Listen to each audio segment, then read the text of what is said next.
Please welcome to the stage, Shakespeare! Yay! Give it up for Shakespeare! Woo! I'm having such a great time at our sleepover, viewer 4,000,002. What is it that us straight, human girls do at sleepovers again? Oh. Well, if you want to just talk, there's something that's been keeping me up at night. It's a shadow that lurks in the periphery of my vision. It's a scaly, cold figure that arrests my breathing. It has all the horror of upcoming student loan repayment, and none of the satisfaction of a sweet little treat after dinner. Its name is hatred, and it will soon overtake us all. Not me, though. Y'all be breezy. Joe Biden might not have forgiven my student debt, but my karmic card doesn't decline, baby. I am a saint. I hate very few things. In fact, I keep a running list. It's no more than a few pages. Alright. Let's see. Section 558, subheading 40, bullet point 2. Yes. Sam Levinson. Public enemy number 1.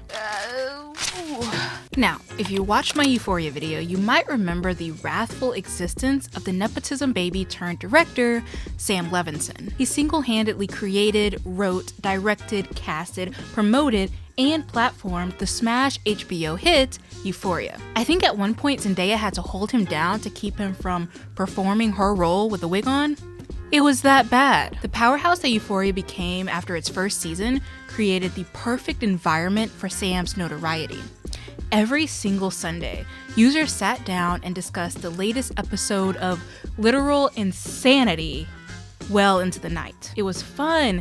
It was healing. It made us all wonder how Rue could possibly get away with stealing thousands of dollars of super safe, fun, and monetizable candy. But virality does not always mean support. People were hooked on Euphoria while simultaneously hating its creator, Sam Levinson. He has fallen down the rabbit hole of infamous, incessantly mocked teen show writers, a hole I admit I thought was closed after the downfall of Marlene King. I mean, they almost swatted that lady. Perhaps a small price to pay for making me watch a victim marry her groomer. But at the height of the Euphoria craze, Sam Levinson became synonymous with a very specific kind of aesthetic, one I like to call LE sleaze.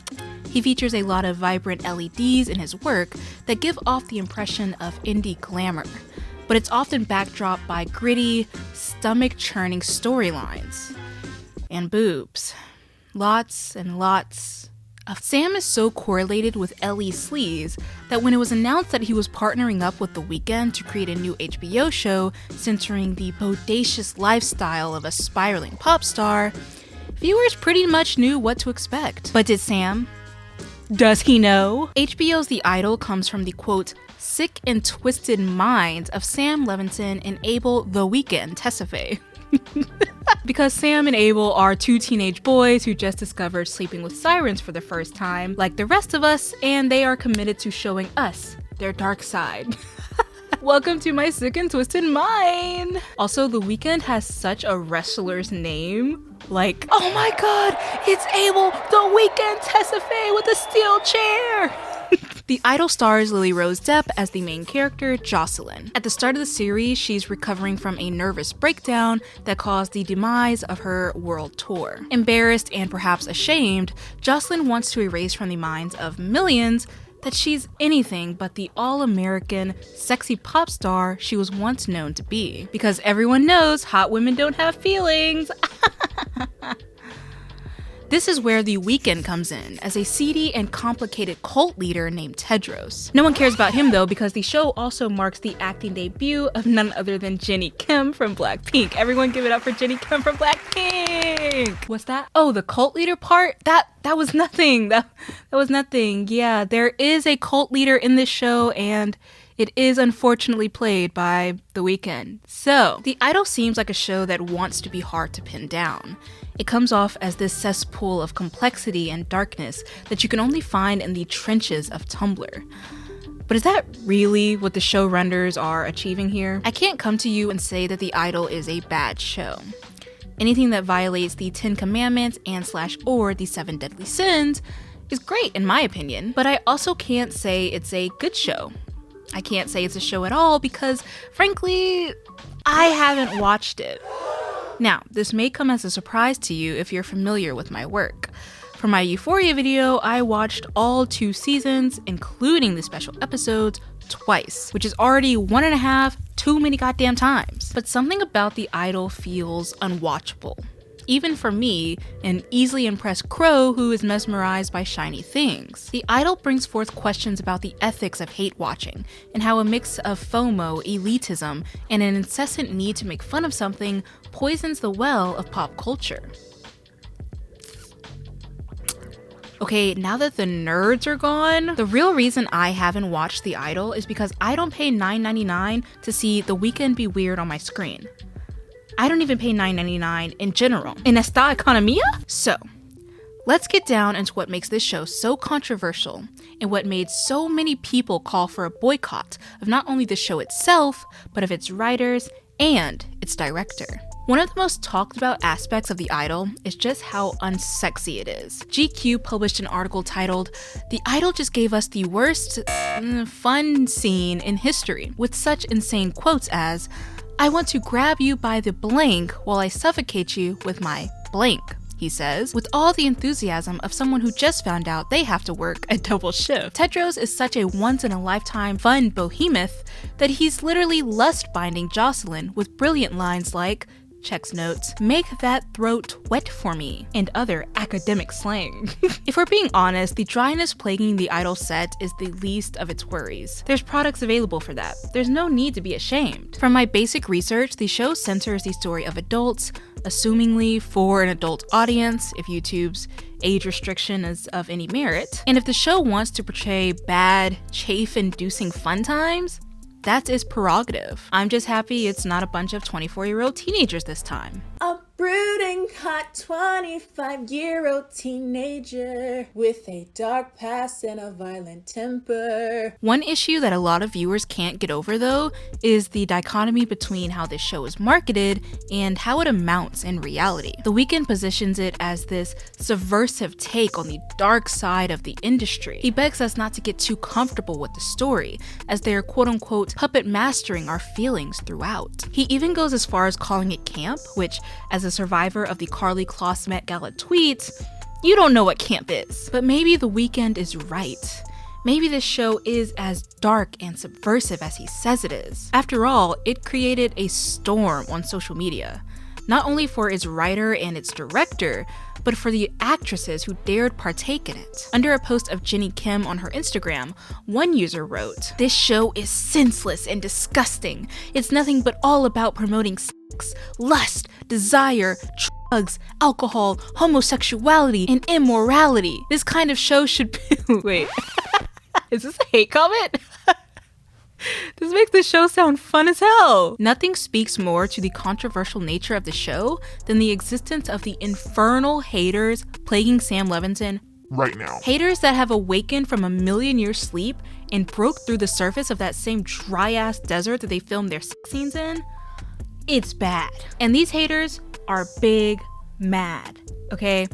If you want to get academic about it. Rolling Stone came forward with an article that features 13 alleged sources that take us behind the scenes of The Idol. 13! I'm talking betrayal, grand larceny, attempted murder. It would have been a better show if they just let TMZ in the back to film everything. Here is what Rolling Stone alleges.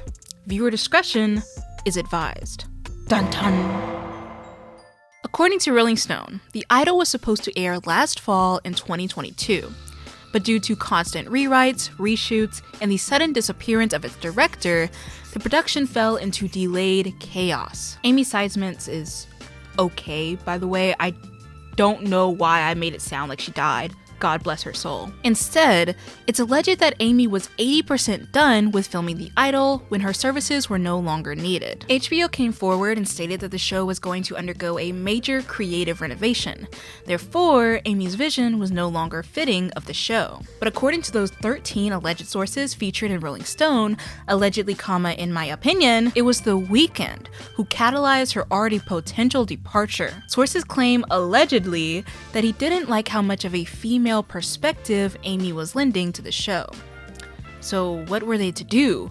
Who were they to call for help? Oh my god, Sam Levinson's on top of the Wilshire Grand Center with a Superman cape on! Someone stop him! While Amy was still heading the show, the 13 sources stated that the work environment was hectic. There were constant rewrites as the crew tried to pin down the right tone and direction, and a few sources claimed that Amy was set to fail from the start. When she arrived on set 7 weeks before the show started filming, she was given half-finished scripts, a first-time showrunner in Epstein, a tight schedule, and near impossible expectations from HBO, those sources say. After Sam Levinson took the reins, things only got much worse. Allegedly, in my opinion. Sources claim that Sam bulldozed the entire thing upon arriving in April 2022. His rewrites apparently weakened the overarching message of the show, which was meant to be a dark yet introspective tale about the manipulative nature of Hollywood, especially for young women in the spotlight. As one crew member stated, quote, "What I signed up for was a dark satire of fame and the fame model in the 21st century. The things that we subject our talent and stars to, the forces that put people in the spotlight, and how that could be manipulated in the post-Trump era." However, they add, it went from satire to the thing it was satirizing. Quote, "Four sources say that Levinson ultimately scrapped Seisman's approach to the story, making it less about a troubled starlet falling victim to the predatory industry figure and fighting to reclaim her own agency, and more of a degrading love story with a hollow message that some crew members describe as being offensive." End quote. Ooh. It's at this point of the video that I have to warn you. We are going to talk about the weirdest shit known to man. There will be discussions and references to SA as well as to explicit sexuality. You can skip to the time code on the screen if this makes you uncomfortable, and I will see you there. So, one of the 13 sources featured in Rolling Stone's article allege that upon Amy's exit from production, the show morphed into, quote, any R-word fantasy that any toxic man would have in the show. Referencing one scrapped scene, crew members allege that Lily Rose Depp's character, Jocelyn, was written to carry an egg inside of her. Like, inside. The Weeknd's character, Tedros, allegedly told her that if the egg cracked inside of her, he would refuse to R-word her. Jocelyn was allegedly written to be horror-struck at Tedros' words, not because it's weird, but because she allegedly wanted to be assaulted by Tedros. She quotably thought that it was the only way for her to make it in the industry. Quote, sources told Rolling Stone that in one disturbing scrapped scene, Tedros bashes in Jocelyn's face, and her character smiles and asks to be beaten more, giving Tedros an erection. Per Rolling Stone, Tedros' character would refuse to R-word her, which sent Jocelyn's character into a spiral, begging him to R-word her because she believed he was the key to her success. I wonder what you guys think about the concept of supporting media that no longer aligns with its unfilmed, scrapped scenes. Can we hold creators accountable for things that they simply did not publish? Like, I assume that there's no explicit references or scenes of SA in the show. I don't know, I didn't watch it. But can we hold Sam Levinson and The Weeknd accountable for things that they took out? Maybe it comes down to why they took it out or why they wrote them. But I'm actually really interested in what you guys think. It feels like a really weird in-between, especially because we have to operate on the assumption that these sources are alleging this information and not wholly proving it. Still weird, but anyways. Amongst all of this insanity, Rolling Stone sources also allege that the work environment with Sam Levinson was in shambles. Quote, what was supposed to be a 3-month shoot from May to July ended up stretching into September, despite the cast and crew celebrating at a wrap party in July. Come October, even more filming took place. I was so drained by the end of it, one crew member says. I was like, I can't have a job make me cry every day because I have 2 hours to sleep and I'm being pulled 100 directions because nobody knows what they're doing or nobody knows what they want because we don't know what we're filming. Allegedly, in their opinion. These sources also claim that Sam Levinson was undergoing major beef with HBO at this time. He would allegedly stop sending over scripts for department heads to review, and many of the members felt that he was on a power trip. Quote, I got the vibe that the mood on set was, what's HBO gonna do? Pull the plug? Yeah, right. If they want a third season of Euphoria, they'll give me what I want. We're just gonna shoot what we want, and if HBO execs have a problem with it, that's their problem. Can you imagine if this is true? I would have been crying on set all day long. You're telling me that the man who had to cut 80 full frontal nudity shots from one Euphoria scene alone, just to appease maximum meat meters, is walking around set demanding things? Put him in jail! The final nail on this oddly naked casket is the budget.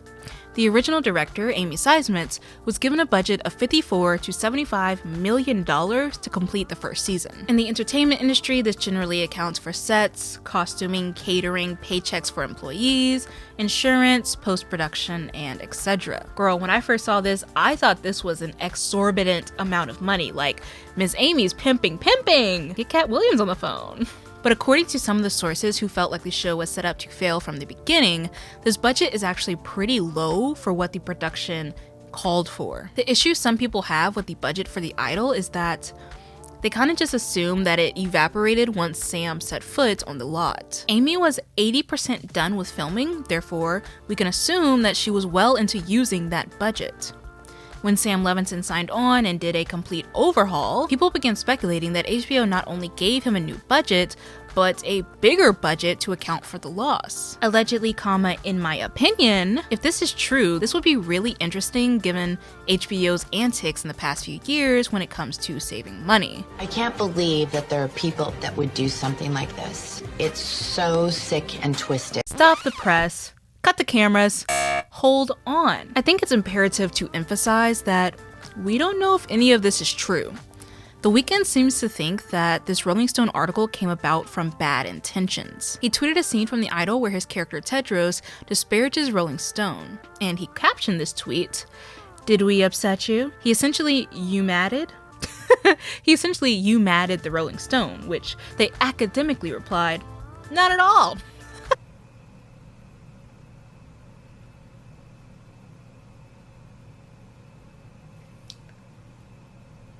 All right. Variety put out an article covering this whole beef, which is interesting because Variety is under the same parent company as Rolling Stone. And they featured direct statements from both Lily Rose Depp and HBO on the state of the show. Lily states, "Sam is, for so many reasons, the best director I have ever worked with. Never have I felt more supported or respected in a creative space. My input and opinions more valued. He hires people whose work he esteems and has always created an environment which I felt seen, heard, and appreciated." Interestingly enough, this echoes statements made by Sydney Sweeney and Chloe Cherry during the height of Euphoria's whole controversy, where they stated that despite the subject matter and graphic nudity, Sam Levinson was always open and caring to them on set. So is it a case of I have to tread lightly around my boss for the sake of my career, or do they genuinely just feel safe and cared for on set? I think that's something only they can decide for themselves, but you know how the internet is. Speculation will thrive regardless. HBO also put out a statement to Variety saying, "The initial approach on the show and production of the early episodes, unfortunately, did not meet HBO standards, so we chose to make a change. Throughout the process, the creative team has been committed to creating a safe, collaborative, and mutually respectful working environment. And last year, the team made creative changes they felt were in the best interest of both the production and the cast and crew." As for the mystical, magical budget, One source told Variety that only the pilot was scrapped and reshot, not multiple episodes. Therefore, the claims about HBO giving Sam Levinson a massive budget were quote-unquote overblown. Despite the cast and production company coming forward to fan the flames, The Idol is still fighting for its life. Initial reviews from the first 2 episodes have come back generally unfavorable, with each new review I've seen ripping a new space-time continuum into the whole thing. David Fear called the show nasty, brutish, much longer than it is, and way worse than you'd have anticipated. God damn!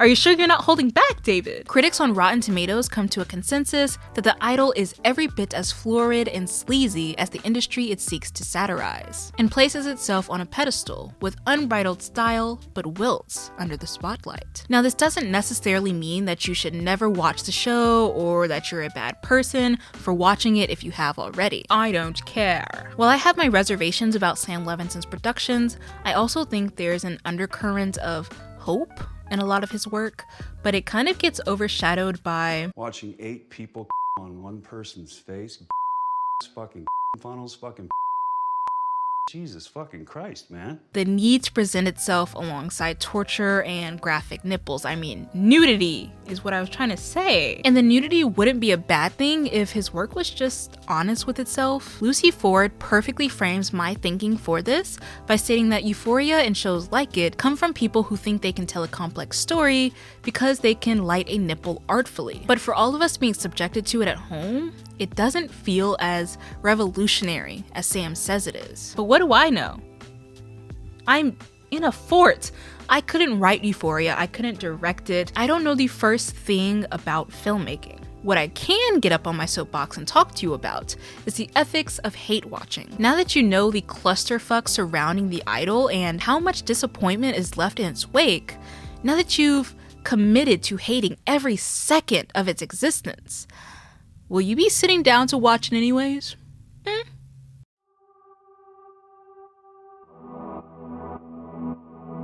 According to the Google Ngram viewer, hate watching was an obsolete term until the late 1980s, which makes sense if you look back on just how bare entertainment was beforehand. We all know that the television has been topping the radio in terms of entertainment since the 50s. But the 80s, baby, that's when the real fun began. In 1984, Congress passed the Cable Communications Policy Act, which sought to increase competition in the television industry. This allowed 70 new networks to form by the end of the decade. You had the birth of MTV, the horrors of 24 hours news channels, and the insidious nature of family-orientated dramas. Somewhere along the lines came a prophecy that foretold the violent coup of MTV that would be undertaken by a 2011 Jesse Pinkman lookalike, which would lead to wall-to-wall coverage of a syndicated show and 4 subsequent spin-offs, all of which feature the same insane titular structure of the original, and all hosted by an even crazier persona than the last.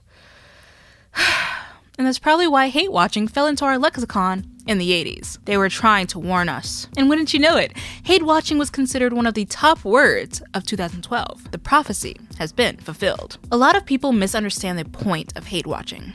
One source noted that hate watching doesn't actually exist, essentially equating it to guilty pleasures.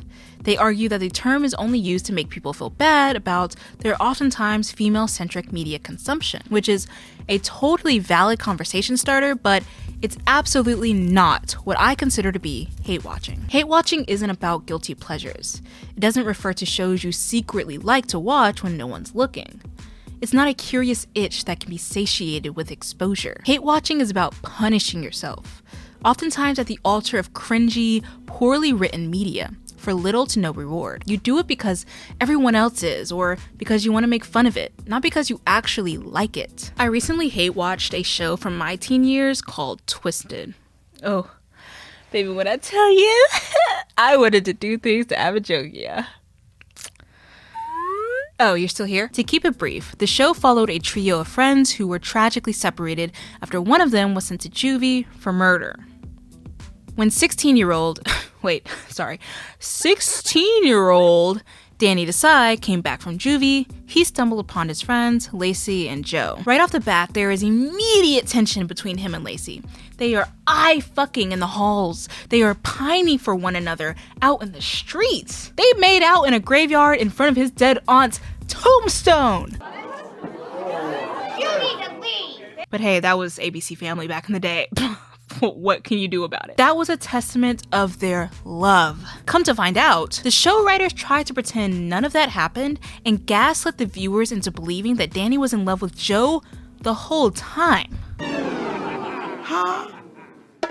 Bitch, what? After calling her his sister numerous times, friend-zoning her into oblivion, he didn't fucking like that girl. I fucking hate this show. And still, I rewatched the entire thing with the added perspective of my slightly formed 24-year-old brain, and I was still mad. I'm not even receiving satisfaction from dunking on it with you. But this is the very nature of hate watching. Even though you're clearly irritated by said media, you can't help but feel violently passionate about it at the same time. And I don't mean passionate in the sense of pleasure.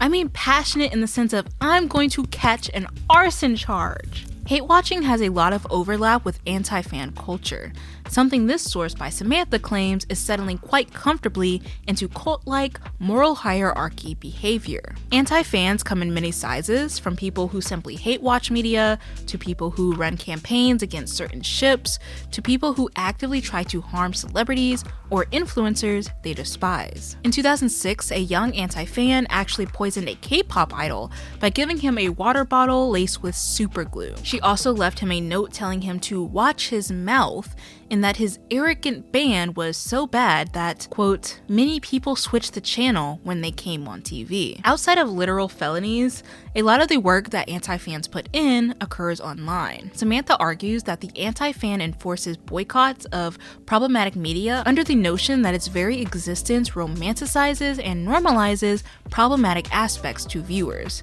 leading to the tainted existence of impressionable demographics. As with hate watching, being an anti is a social performance, an opportunity for individuals to perform their tastes and to organize themselves and non-antis into self-constructed hierarchies. Participants in anti-circles perpetuate a climate of fear, shame, and trauma in fan spaces. While interesting, Samantha's deep dive on the anti-fan is somewhat unrelated to this video's focus, because hate watching is merely one tool in the thoroughly stocked arsenal of the anti-fan. But I do think this source brings forth great commentary on the idea of purity in the media and how we use these politics to signal our own virtuousness. Sans the rampant discussion of problematic content, the discussions found in anti-fan culture almost remind me of the discussions between highbrow and lowbrow media. A lot of people wouldn't be caught dead watching Riverdale unless they're able to emphasize that they're only watching it to make fun of it. It becomes a social performance because you're attempting to signal to other people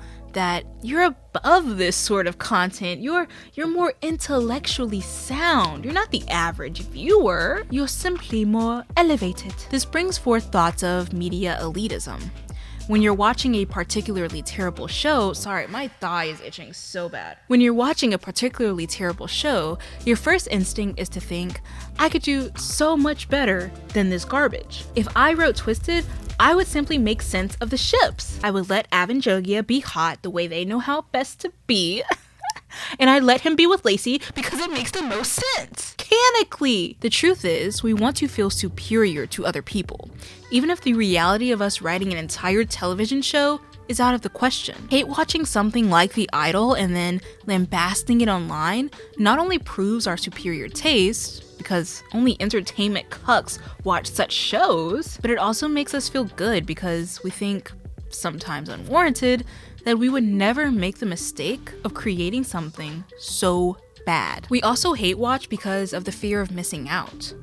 The Idol overtook social media, from YouTube reactions, Twitter meltdowns, and I'm sure a lot of millennials are having fun on Facebook as we speak. Because it's so popular, people feel indirectly pressured into watching it, lest they feel ostracized from the entire internet. This leads to even more antipathy as people come away feeling as though they wasted their time trying to understand the labyrinthian nature of the Weeknd's silly little rat tail. In this regard, hate watching is almost synonymous with doom scrolling, or perhaps doom watching, as you knowingly and irresistibly engage in something that bothers you. These feelings of aversion to viral media only worsens when, even after seeing countless tweets and videos about the horrible nature of a show, it gets renewed for a second season. Or 6. So what does hate watching mean to the health of pop culture? Despite its generally unfavorable reviews, as well as the social media lashings it's receiving, the idol boasts pretty decent ratings. They were kind of fighting for their lives in the first few days after their debut, bringing in under 1 million views across cable and streaming. But Variety reports that episode 1 alone has reached 3.6 million views after 1 week, outdoing Sam Levinson's older, famous child, Euphoria. As for episode 2, that brought in 800,000 views on cable and streaming the night it aired. With these numbers, girl, HBO might be salivating in the back right now as we speak. It could be likely that they'll renew the series for another season, even with all of the backlash it has faced online. And that's because the show is specially crafted to be talked about, simply because that gets them views, money, and eventually streaming domination. I recently started the new season of Black Mirror, and in the first episode, there's a satirical brand that represents Netflix called Streamberry. The CEO of Streamberry explains that viewers are more likely to engage with negative, oftentimes detrimental media. As she puts it, mesmerized horror drives engagement. Why do you think Riverdale, a show beaten into near obscurity after it started talking about serial killer genes and demigorgon kings? What the fuck was going on that show? How do you think it consistently got renewed for up to 7 seasons? It's because it didn't actually get beaten into obscurity after all. People felt compelled to hate watch it because they were either 1, invested in the characters and the storyline and they felt they couldn't give up after, the first season, and 2, they were entranced by how bad it became. Did you know they gave Cheryl superhero powers? A show about a vaguely 50s-esque town is showing you a character fighting in the war trenches in his imaginative high school football field? Oh, but God forbid we keep First Kill? Riverdale has had stellar ratings across its seasons. Season 1 through 5 have at least 1 million views. This is more than Twisted could boast because, baby, the second they started doing some weird shit with the characters, everyone clocked out. Hate watching is counterproductive because it 1, angers and or depresses you, and 2, it saves the very thing you hate from total obliteration. If everyone banded together and decided not to watch Velma based on its lackluster writing and weird anti-progressive jokes, it wouldn't have been renewed for a second season. As Jude Kramer states, whether it's out of morbid curiosity or for masochistic hate watching doesn't matter. Since its premiere on January 12th, the sheer numbers of viewers has made Velma the most watched HBO Max original animated series of all time. Is there anything else it's running against? Who could blame HBO Max for thinking the show is a hit? Hate watching also brings forth a sentiment I find related to attention currency.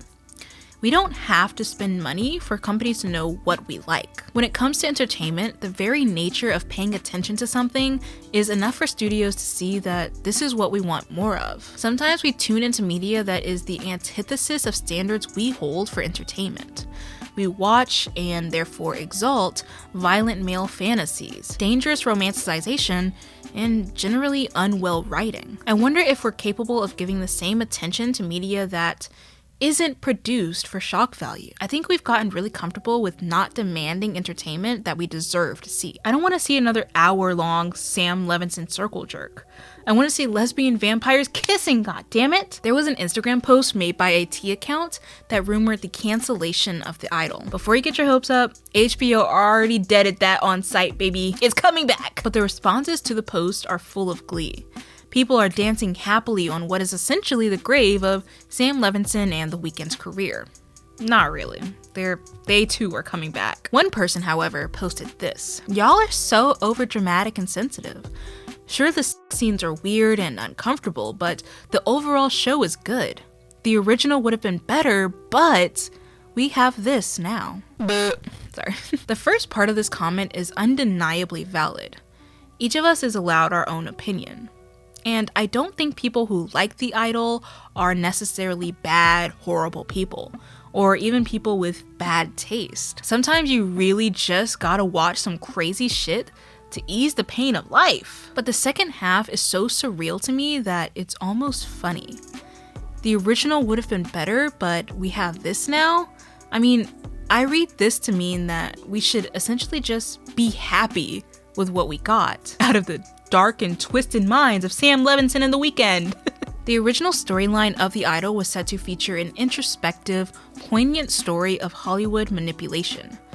The scraps that we received instead are being compared to R-word fantasies and poor writing. And because we put so much energy into watching this show, despite our gripes with the content, studios are only going to continue giving Sam Levinson the reins. Even worse, they're going to keep making media that is adjacent to Euphoria or The Idol or even Riverdale. Because we either feel that this is all that we deserve or all that Hollywood is capable of giving to us. And both are very, very untrue. This video's purpose isn't to say that every piece of art has to be a masterpiece. I think creating subjectively or even objectively bad art is very pertinent to our health as artists. I also don't subscribe to the belief that all art is a product that I can demand to be changed to my taste. I tried going easy on Euphoria because you could really tell that even through its chaos, central elements of its storyline came directly from Sam Levinson's heart. The point about addiction and depression and loneliness, all of that was a shining star on an otherwise dim heap of shock value. But The Idol doesn't feel that way. It feels like it was created for the sole purpose of generating controversy, an attempt to outdo all of the worst parts of Euphoria. It's a topic I get confused about because it's so multifaceted. I don't think every piece of media needs to be Shakespearean. There's just as much need and purpose for silly movies like Cocaine Bear as there is for poetic works. I really like Cocaine Bear. It was a really good movie, actually. What I mainly want to get across in my argument is that our attention currency is valuable. We shouldn't feel the need to settle for something that took millions of dollars to make just because it was given to us. And especially not just because it was given to us by Sam Levinson. Anyways, let me know what you guys thought about The Idol. Have you watched it? Are you going to? Things of that nature. And let me know about some media that you've hate watched in your lifetime. Also, oh my god, did you watch Twisted? I need to talk to someone about that show. It's literally eating me alive every single second that I go without talking about it. Having Jogia is so fucking... I hope you enjoyed this video. Thank you for hate watching it. I'm sure you did. I'll see you some other time on some other part of the internet being insufferable. Bye. I love you guys. Stay safe.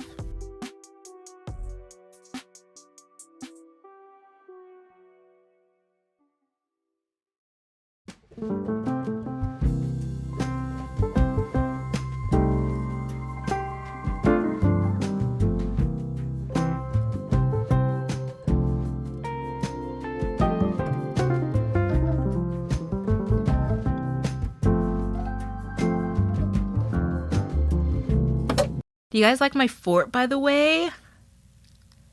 Oh my god, this is the second time I've built it because I built it to film the other day. It wasn't going well. I was fighting for my life in that footage. But I think this is really good. And peep the colors. Bring back first kill. Damn it. Oh god. My fucking knees.